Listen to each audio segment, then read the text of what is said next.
The United States struck Iran again this morning. To one newsroom, that's Washington projecting overdue strength.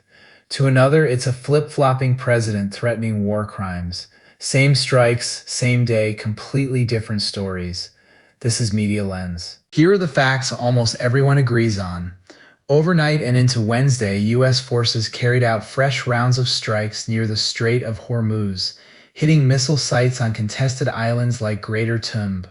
Washington reimposed its naval blockade of Iranian ports. Iranian officials said the strikes hit an army barracks, killed at least 7 troops, and wounded more than 260 people. In response, Tehran threatened to halt all energy exports from the region. That's the shared skeleton. Now watch the muscle each outlet hangs on it. Start with the operational framing. The Hill ran rolling live updates and quote after quote of presidential resolve.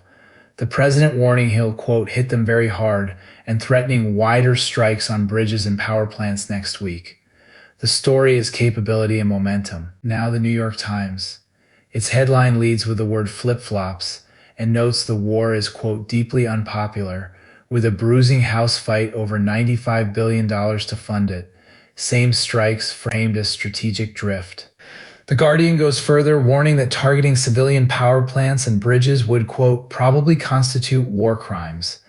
And the Wall Street Journal, it barely mentions the barracks. Its lead is oil prices ticking higher and Asian stocks gaining on softer inflation.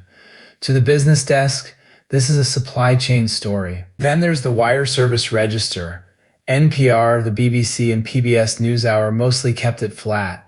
A standoff intensifies, Iran threatens to block trade routes, casualty numbers carefully attributed to Iranian officials.